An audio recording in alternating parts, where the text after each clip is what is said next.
Compositions of functions are when you take one function and put them into another.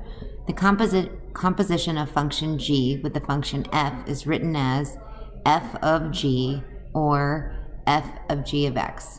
Okay, so you can either see that circle, and we say this as f of g of x. So let's go ahead and look at the two functions we're given.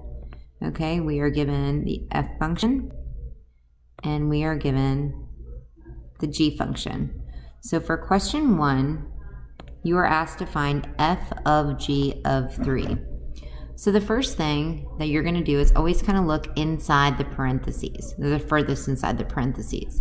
So we are going to evaluate g of 3.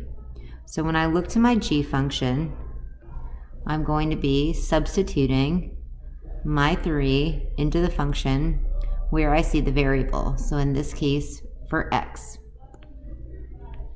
So I can go ahead and do that, and I know that 3 plus 1 is 4. So I'm now going to bring down my f. So the next function I need to evaluate is f of 4. So again, looking at my f function, I'm looking to where I have my variable, and I'm going to substitute a 4 into the function for x. So that would be negative 2 times 4 plus 3, which would give me negative 5. So f of g of 3 is equal to negative 5. Let's do this again with number 2. Okay, find g of f of negative 2. So basically every time I see parentheses, I'm saying the word of.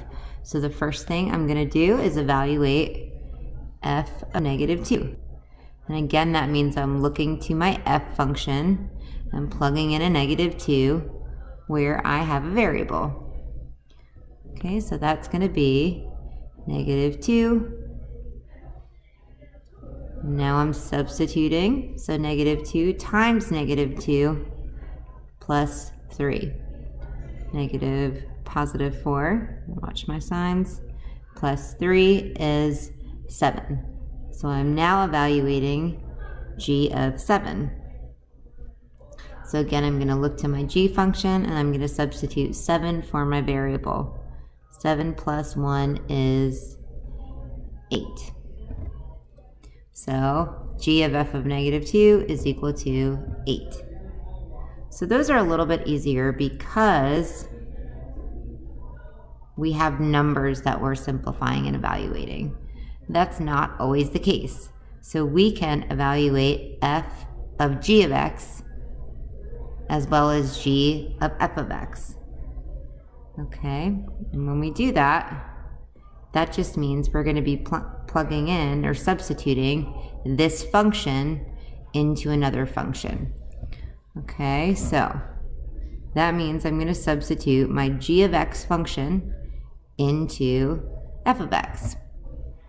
So the first thing that I like to do is just replace this function. So g of x is equal to x plus 1. So I can rewrite this as f of x plus 1, which now means that I'm going to take x plus 1 and plug it into my f function for my variable. Okay, so that means it's going to go right here. So that means I have negative 2, and whenever I'm substituting, I use parentheses. So this replaced my x value. So again, I substituted the x in the function with x plus 1. So now I'm going to go ahead and simplify. So this is going to give me negative 2x minus 2 plus 3. And when I combine my like terms, I get negative 2x plus 1. So f of g of x is equal to negative 2x plus 1.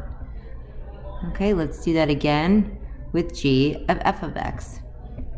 So again, the first thing that I like to do is rewrite this, and I'm going to substitute my entire function of f of x and rewrite this. So g of and f of x is equal to negative 2x plus 3.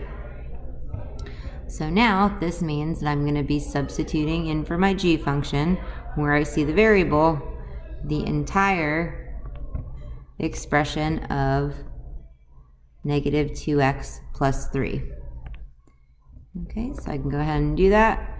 So negative 2x plus 3, that's my x value, and I just need to add 1 to that.